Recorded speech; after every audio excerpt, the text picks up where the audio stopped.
Hi friends, welcome back to daily magic. എല്ലാവർക്കും daily മാജിക്കിൻ്റെ പുതിയൊരു വീഡിയോയിലേക്ക് സ്വാഗതം. ഇന്നത്തെ നമ്മുടെ റെസിപ്പി സേമിയ കൊണ്ടുള്ള ഒരു വെറൈറ്റി സ്നാക്കാണ്. അധികം ഇൻഗ്രീഡിയൻസ് ഒന്നും ചേർക്കാതെ എളുപ്പത്തിൽ തയ്യാറാക്കാൻ പറ്റുന്ന ഈ ഒരു സ്നാക്ക് എങ്ങനെയാണ് ഉണ്ടാക്കുന്നതെന്ന് കാണാം. അതിനുവേണ്ടി ആദ്യം തന്നെ സേമിയ ഒന്ന് വേവിച്ചെടുക്കണം. അതിനുവേണ്ടി ഞാനിവിടെ ഒരു പാത്രത്തിൽ വെള്ളം തിളപ്പിച്ചെടുക്കുന്നുണ്ട്. വെള്ളം ഒന്ന് നന്നായിട്ട് തിളച്ച് വരുമ്പോൾ ഇതിലേക്ക് സേമിയ ചേർത്ത് കൊടുക്കുക. കൂടെ തന്നെ 1 ടേബിൾ സ്പൂൺ ഓയിലും കുറച്ച് ഉപ്പും ചേർത്ത് കൊടുക്കുന്നുണ്ട്. സേമിയ ഒന്ന് പകുതി വെന്ത് കിട്ടിയാൽ മാത്രം മതി. ഒരു 2-3 മിനിറ്റ് തിളക്കുമ്പോൾ തന്നെ നമ്മുടെ സേമിയ നന്നായിട്ട് വെന്ത് കിട്ടും.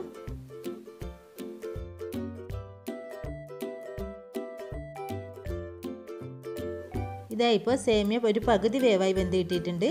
ഇത്രയും മതി. ഇനി ഇത് വെള്ളത്തിൽ നിന്ന് കോരി മാറ്റാം. സേമിയ നല്ലതുപോലെ ഊറ്റിയെടുത്തതിന് ശേഷം ഒരു പ്രാവശ്യം പച്ചവെള്ളം ഒഴിച്ച് ഊറ്റിയെടുത്തിട്ടുണ്ട്. തമ്മിൽ ഒട്ടിപ്പിടിക്കാതിരിക്കാൻ വേണ്ടിയിട്ടാണ് പച്ചവെള്ളം ഒഴിച്ച് ഊറ്റിയെടുക്കുന്നത്.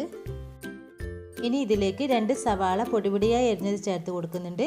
കൂടെ തന്നെ ഒരു ചെറിയ കഷ്ണം ഇഞ്ചിയും വളരെ പൊടിപൊടിയായി അരിഞ്ഞ് ചേർക്കുന്നുണ്ട്. പിന്നെ ഇതിലേക്ക് എരിവിന് വേണ്ടി ഒരു 3 പച്ചമുളകും 1 ടീസ്പൂൺ മുളക് പൊടിയും ചേർത്ത് കൊടുക്കുന്നുണ്ട്.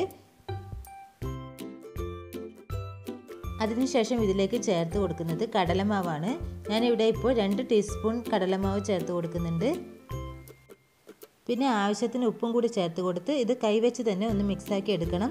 എരിവൊക്കെ ഓരോരുത്തരുടെയും ഇഷ്ടത്തിനനുസരിച്ച് ചേർത്ത് കൊടുക്കാം. ഉപ്പ് ശ്രദ്ധിച്ച് വേണം ചേർത്ത് കൊടുക്കാൻ. സേമിയ വേവിക്കുമ്പോൾ ഉപ്പ് ചേർത്ത് വേവിച്ചതാണ്. പിന്നെ കടലമാവിൻ്റെ അളവ് എത്രയാണെന്ന് വെച്ചാൽ കുഴച്ച് കഴിഞ്ഞാൽ നമുക്ക് ഒരു ഷേപ്പ് ആക്കി എടുക്കാൻ പറ്റുന്ന ഒരു പാകത്തിന് ആവുന്നത് വരെ കടലമാവ് ചേർത്ത് കൊടുക്കാം. ഞാനിവിടെ 3 ടീസ്പൂണോളം ചേർത്ത് കൊടുത്തിട്ടുണ്ട്. ഇതിപ്പോൾ നന്നായിട്ട് മിക്സാക്കി എടുത്തിട്ടുണ്ട്. ഇനി ഇത് കുറേശ്ശെയായി കയ്യിലെടുത്ത് ഇതുപോലെ ഒരു ബോൾ ഷേപ്പാക്കി എടുക്കാം.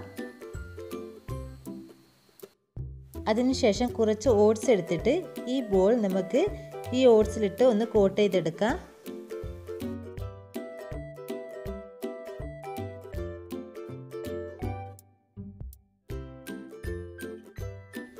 അപ്പോൾ എല്ലാം ഇതുപോലെ ചെയ്തെടുത്തിട്ടുണ്ട്. ഇനി ഇത് ഫ്രൈ ചെയ്തെടുക്കണം.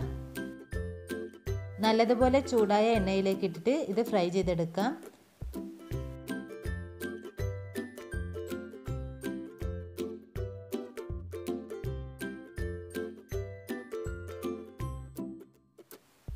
ഈ ഒരു കളറായി കിട്ടിയാൽ ഇത് എണ്ണയിൽ നിന്ന് കോരി മാറ്റാം. ഇപ്പോൾ എല്ലാം റെഡിയാക്കി എടുത്തിട്ടുണ്ട്. പുറമേ നല്ല ക്രിസ്പി ആയിട്ടുള്ള ഈ ഒരു സ്നാക്ക് നല്ല ചൂടോടെ തന്നെ ടൊമാറ്റോ സോസ് വെച്ച് ചായയുടെ കൂടെ കഴിക്കാൻ വളരെ ടേസ്റ്റിയാണ്. അപ്പോൾ എല്ലാവരും ഇതൊന്ന് ട്രൈ ചെയ്ത് നോക്കണേ. അതുപോലെ തന്നെ നിങ്ങൾക്ക് ഈ വീഡിയോ ഇഷ്ടമായാൽ ഒന്ന് ലൈക്ക് ചെയ്യാനും ഷെയർ ചെയ്യാനും മറന്നു പോലെ. കൂടാതെ ഇതുവരെയും ഈ ചാനൽ സബ്സ്ക്രൈബ് ചെയ്യാതെ കാണുന്നവരുണ്ടെങ്കിൽ പ്ലീസ് ഒന്ന് സബ്സ്ക്രൈബ് ചെയ്ത് സപ്പോർട്ട് ചെയ്യണേ. എന്നാൽ ശരി, പുതിയൊരു വീഡിയോയിൽ കാണുന്നത് വരെ friends, take care, bye bye.